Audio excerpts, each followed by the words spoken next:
first I'm going to talk about sort of the use case for why someone would want a thing like Service Catalog. So in Kubernetes specifically, or cloud native platforms in general, we have these concept of applications. That's what we're trying to accomplish, is we want to use Kubernetes to host our applications. And these applications depend on external services. Now, what do I mean when I say that? I mean a thing that's reachable at some address somewhere on the network. The classic case, and the thing I'll be referring to the most in my examples today, is a database. If we have an application, chances are, unless it's particularly weird and special, it probably needs to store its state in some sort of database somewhere. So that's sort of the easiest, simplest to understand use case for why we would need a service catalog. But it's certainly not the only one, but it's one I'll be referring to the most today. Now, these external services like these databases, these backup stores, or what have you, are often not optional. They are part of your application. They need it or they do not function. They are a hard requirement. So it's not like we can just sort of ignore them. They're very important to the success and operation of our application, but they are generally also not really a core concern of our application developers. We need them to function, but I don't really want my app developers to be responsible for the maintenance of their own database. They don't write databases, that's not their job. They're application developers, they shouldn't have to care. And that is what Service Catalog is hoping to solve, to make your application developers not have to care about these ancillary services that their applications depend on. And before I go any forward, I want to define that word services a little bit more clearly. So Kubernetes itself has this notion of services that it refers to internally, which are something running inside the cluster that's accessible via DNS. And that's a pretty similar definition to sort of the generic term services, which is like something runnable somewhere that's reachable via the network.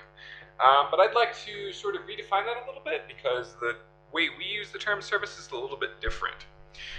So what we refer to when we say services is any hosted service that the platform manages. And our services are not necessarily inside the platform, although some of them are. They could also be externally existing on the internet, on the network, maybe physically co-located in the data center next to your Kubernetes deployment. It could also still be hosted inside the Kubernetes deployment, but it doesn't necessarily have to be in any one of those particular locations. And again, the sort of database is sort of the archetypal example. This could also be a third-party service like a subscription to Twilio or some other API. This all fits into our definition of what a service could be. So, that said, creating and managing services is non-trivial. So even something as simple and well referenced as a database, everybody uses databases, lots of people know how to make databases, they're all over the place. But provisioning, maintaining access to my database, this is a non-trivial task. And if your application developers are going to do this manually, it's going to incur a lot of overhead that you probably would rather have spent working on their application. If you don't have your application developers responsible for it, you're going to have to create an ops team that manages this and have to have some sort of ecosystem for the distribution of that. How do I create credentials to access it? How do I host those credentials? How do I distribute those credentials? How do I make sure that they don't get leaked to people who aren't supposed to be able to access this stuff? Where are they stored? How do I spin up or spin down, scale capacity on these resources? These are all questions that you're going to have to answer, and if you are maintaining these things yourself, it's going to be a lot of additional work. So the point, the idea, the use case of why Service Catalog is here is to shift the burden from the application developer sort of onto the platform and let application developers sort of access this thing that lets them provide their own services. So, hey, I need a database, give me a database. So that we sort of obviate the need for them to manage all that themselves. And this is sort of the classic, the magic, okay, what if, theoretical scenario, you have your Kubernetes and you had some command like this. That was, show me a marketplace, show me a list of all of the things I can buy, and I don't have to care about how they work or anything like that. So this is just sort of a simple example. We have some MySQL databases, a MongoDB, And I'm like, okay, great, I need a MySQL database, provision me a MySQL database. I'm just gonna use the basic free plan because I'm just, working on some proof of concept thing. This isn't a production thing. Once that database is created, I bind to it, which is sort of creating a set of credentials, a unique set of credentials to access that database. And then I have those credentials ready for use in a secret. Wouldn't this be nice? So this is what Service Catalog does for you today, right now. I'm not going to go into the magic of how this works too deeply. That's more for the deep dive session tomorrow. But it's sort of, in order to accomplish this, there's sort of a two-step process that needs to be done. So the first thing that needs to happen is sort of a cluster admin operator thing that needs to be done to the Kubernetes cluster once at deployment time, which is your cluster admin needs to find some service brokers, which will offer these services, and register them with your cluster. So this happens once. It's sort of a important thing that an operator level kind of person does once, and then from then on, all those services will be available on the marketplace that Service Catalog offers. And then later at runtime, an application developer or an individual Kubernetes user can peruse that Service Catalog of resources like I showed in that marketplace example earlier, and they can say, I need a MySQL database, give me one of them, and then create a binding to that MySQL database so I can access it from a running pod. Briefly, how this works is it works using an open source API called the Open Service Broker API. This is an API between a platform and a service broker. It was originally spun out of Cloud Foundry. That's what Service Catalog itself actually is an implementation of this API for Kubernetes. And it abstracts this life cycle of creating an instance, creating access to that service instance through these things called service brokers. And these service brokers exist already today out in the wild. Most major cloud providers offer some of their cloud infrastructure via these brokers in some way. For instance, I know Google offers a whole bunch of their CFP infrastructure like big tables and all that via a service broker if you know where to look. And Service Catalog itself is sort of platform agnostic in that you don't necessarily have to be running your Kubernetes cluster at the same place where your broker is. So you could host a broker or host your cluster on IBM Cloud, connect it up to the Google broker, get Google services. You could host your Kubernetes cluster on Google, hook it up to the Azure broker, get Azure services. And that'll all work perfectly fine. And again, what are we really hoping to accomplish with this? So again, application developers shouldn't really be in the business of managing and maintaining their own services. They shouldn't have to care. Their job is to develop their application, not to manage a database all day. So hopefully, if this all works like it should free up your application developers to focus on their core sort of area of competency. It should allow them to speed up both the rate of getting something working, getting it up, getting it deployed. So hopefully it should lower their cycle times and allow them to focus and get more done on their actual application. At the same time, this also offers great benefits to service providers. So say I'm someone who sells databases, not necessarily an application developer.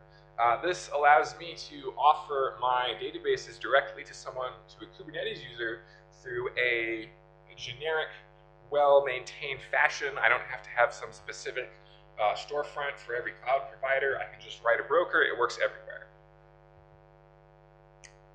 So I'm going to go through a brief demo so we can all see the magic. So right now I have a Kubernetes deployment. It's got some stuff running on it, but specifically it's got a simple web server application. So I have this guestbook application. It lets me type stuff in. And it saves that stuff. Now currently, this is just a simple web application that's storing stuff in memory. Now that's okay, it lets me maintain stuff, and I can reload the page, and it's still there. But the bad thing with that is if I knock over the pod, obviously that stuff is going to go away. Oh no. Okay, so wouldn't it be nice, obviously, if I had a database for this application? Now I could, because I have a Kubernetes deployment, I have access to it, I could manually provision deployment that hosts a Redis pod, and I would have to manage the life cycle of that pod and make sure if it blows up, you know, it comes back up and all that. But that would be really annoying, and I don't want to do that. So what if I had some services available on this Kubernetes cluster for me? So I've installed a broker on this cluster that offers Helm charts as a service.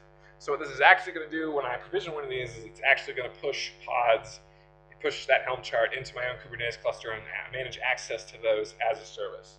That's how this broker specifically works, but that is not necessarily required for brokers. This broker could be provisioning VMs in a cloud somewhere. It could be having a real person, provision bare metal in a data center somewhere, or pretty much anything you can imagine. So again, I want to stress that that's not a requirement, although it is how this broker works for the purposes of this demo.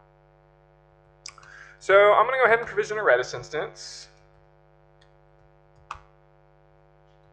We're going to choose Redis and the plan. So these are the versions of the Helm charts it's deploying. I'm just going to go ahead and pick 409.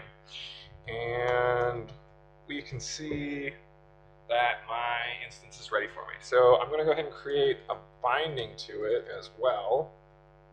And this is going to go ahead and create a secret that contains the credentials to access that Redis instance for me. So going back to kubectl, I can see that it created a secret for me.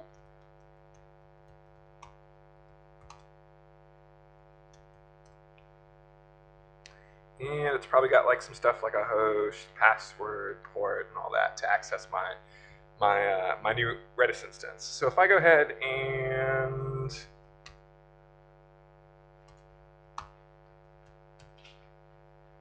apply this.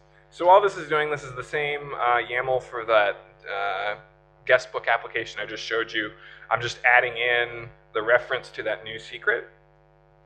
So now when I go back and access this, it should say I'm running off of this Redis instance. So that's all the stuff, all the environment variables it's using to access the Redis instance, and I should be able to store stuff in here now. So that's, again, a real Redis instance that was actually provisioned within my Kubernetes cluster. I don't have to manage it. I don't have to care about it. It just works. I'm sorry? So that is correct that the form of what's in that secret is, you are correct, is not standardized in any way, so you do need to know how to consume it. That is true, yes. Although that's true of even if I was provisioning this Redis instance myself manually.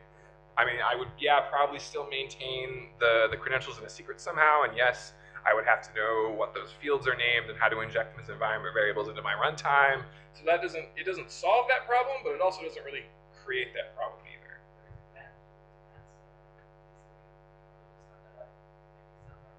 There is. That's sort of a topic of discussion in the development of the OSB API itself. That's a bit beyond the scope of just Service Catalog. So if you just hold off that question for now, and maybe come back to that, I'll come back to that a bit later.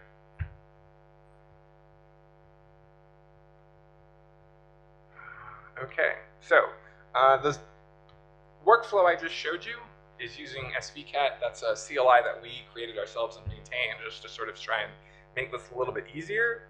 That said, all of the things I just did are accomplishable via raw YAML the way you might be more familiar with interacting with Kubernetes. So instead of provisioning a service instance, I could have kubectl created a service instance object and it would have done the same thing. Instead of svcat bind, I could have kubectl created a service binding object and it would have worked the same way.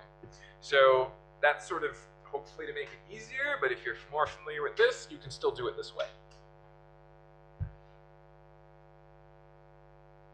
I see a couple people taking pictures, so I'm going to wait a few seconds on the slide. We good? Okay. So just to sort of summarize, what's the use case of Service Catalog? It's our hope that we help developers, application developers, discover and connect to third-party services. It's our hope that we obfuscate the management and maintenance of those services away from them so they don't have to care.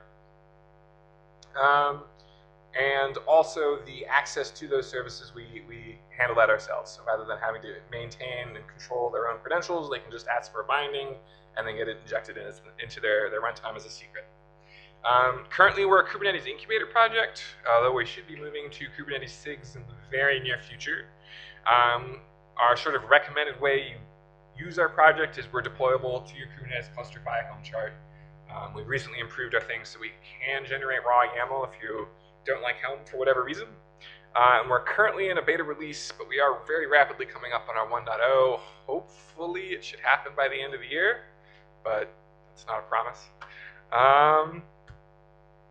Yeah, and again, one last thing about services before I drop to questions is that although all the examples I showed you today were sort of simple, they were a database, a backing store of some sort. This service can be pretty much anything. It could be a database. It could be a subscription to an API that you offer information to. It could be a subscription to a service like a payment processing service. It could be a subscription to some sort of metrics analysis tool. It could be a subscription to a service that reaches back into the platform and provides some internal Kubernetes function for you, like maybe scaling your app up and down. All of these are achievable via this framework. It's very loose and open-ended. So lots of things are accomplishable with it.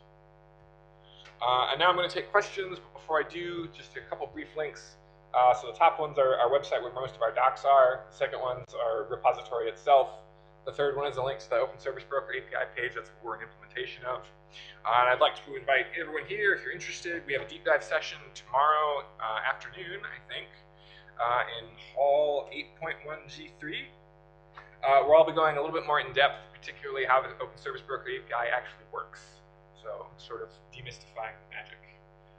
Also, if you're interested in contributing, we host weekly meetings on Mondays that are normally at 1 p.m. PST, but we've been trying to do the first one of every month at 7 a.m. PST, which I think is 3 p.m. here, to try and make it more friendly for some European time zone people. But yeah, thanks for coming, and if anybody has any questions. Although actually, let me get back to your thing real quick, because I know I said I would do that. So you are correct that that's kind of annoying, and that is something that Open Service Broker is interested in fixing. It's something that's under active development, and sort of the proposed idea that we've been working on is that a broker that's, let's say, that offers databases of some sort has a pretty standard API of what they would offer. You know, you're going to have a host name, a port, a username, and a password, probably. We have floated the idea, and again, this is still sort of in the works, of a broker that offers databases could say this service is compliant to OSB databases spec 1.0, which means it's guaranteed to have something called host name, something called port, something called username, something called password. And then you would be able to have your broker say, advertise that, you know, I'm here adherent to the spec, so you can expect my credentials to come in this form. That's something that we're currently working on, but yeah, that's in the works in the relatively near future.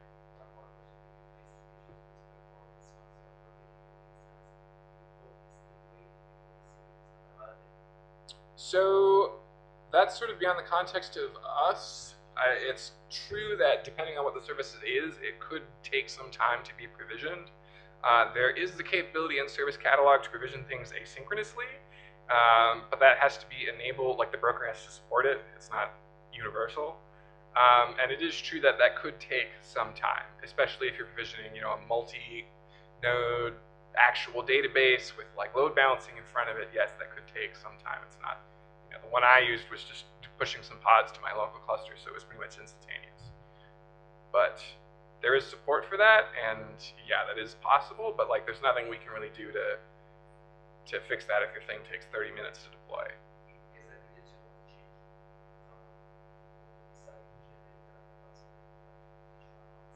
So a binding is sort of a guaranteed unique set of credentials. They don't change. So if you wanted to do that, you wouldn't change an existing binding, you would delete the binding and create a new one. Okay, does anybody else have any questions?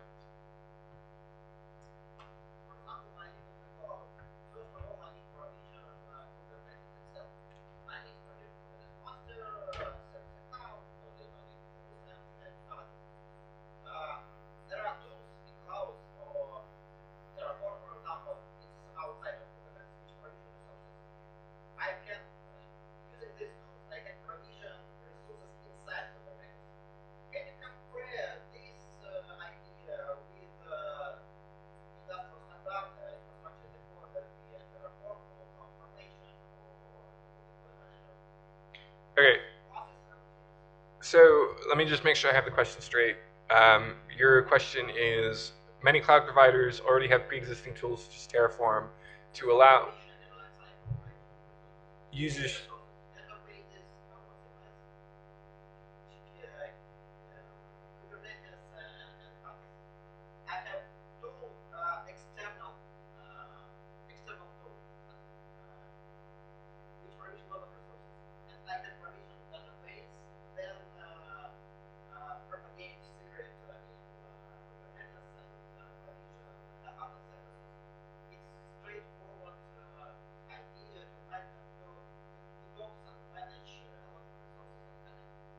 Okay, so your question then is to compare and contrast Service Catalog with platform-specific tools such as Terraform. Okay, so it's true that a lot of the same functionality is accomplishable with tools such as those and Service Catalog.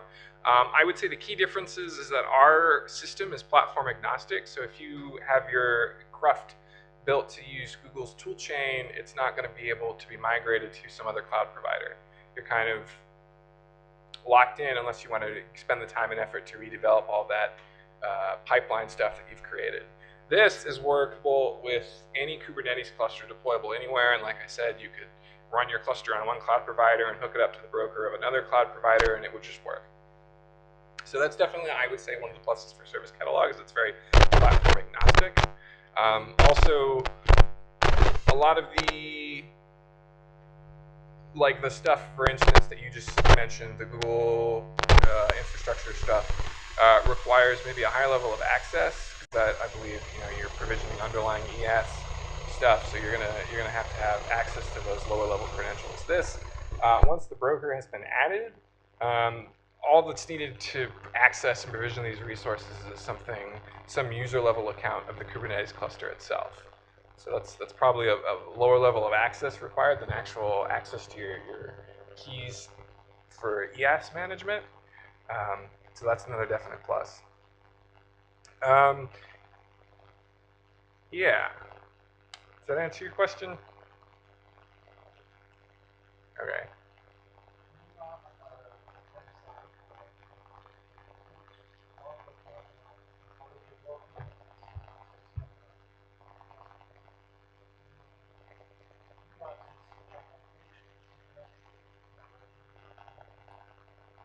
I'm sorry, could you repeat the question?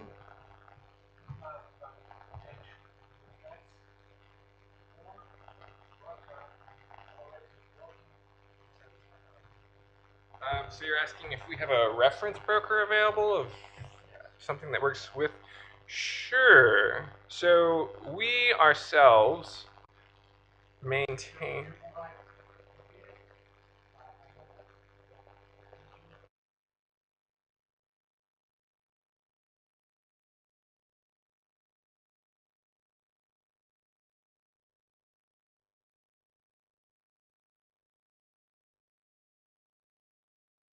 You're referencing the broker I used in the demo.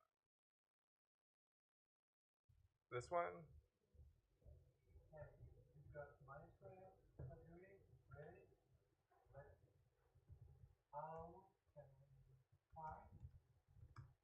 So I guess the question is sort of how do we find all these various brokers so that we know which brokers are available in the ecosystem for consumption?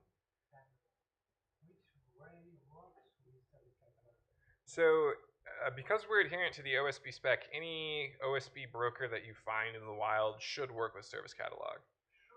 Should. I'm not explicitly aware of any publicly available brokers that don't. I know the IBM Cloud Broker does. I know the GKE broker does. I know the Azure broker does. I'm not aware of any specific brokers that we have broken compatibility as of this time. The broker I was showing in my demo is this. Like I said, it's a broker. It deploys itself to Kubernetes, and when you provision services, what it's really doing in the back end is it's pushing Helm charts to the own cluster. This is maintained by Carolyn Van Slyke. She's a former contributor to Service Catalog from Microsoft. And this is neat just because it lets you get off the ground quickly and sort of just see how the workflow works with actual use cases, actual MySQL databases and whatnot. And it offers a whole bunch of stuff, MySQL, Postgres, Redis, etc. So yeah, this would definitely be one of my recommendations if you want to get off the ground quickly and sort of play around with how Service Catalog works. In terms of more production-ready use cases, like I said, I know all of the major cloud providers, Google, IBM, Microsoft, all offer their own broker, which they control access to, but they are generally available publicly on the internet if you want to add it to your cluster.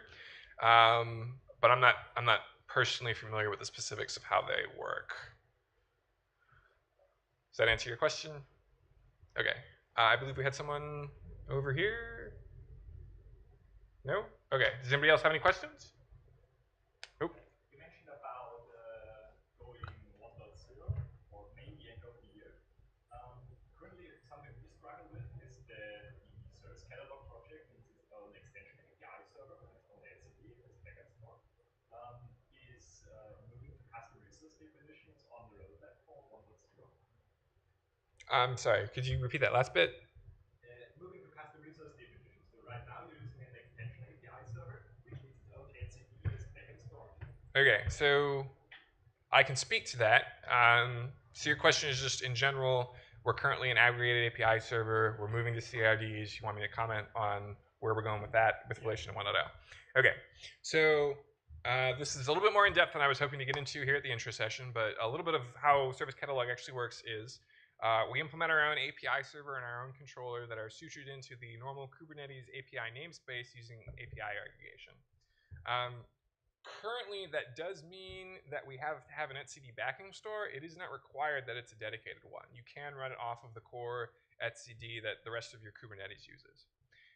We are currently in the process of migrating to CRDs, and this is kind of a big, messy process because Service Catalog is kind of an old project. When we started, CRDs didn't exist. So we're going to have to muck around a little bit and make some breaking changes to get that done. We are, like I said, we're currently in the process of doing that. We're hoping to have that accomplished before we go to 1.0.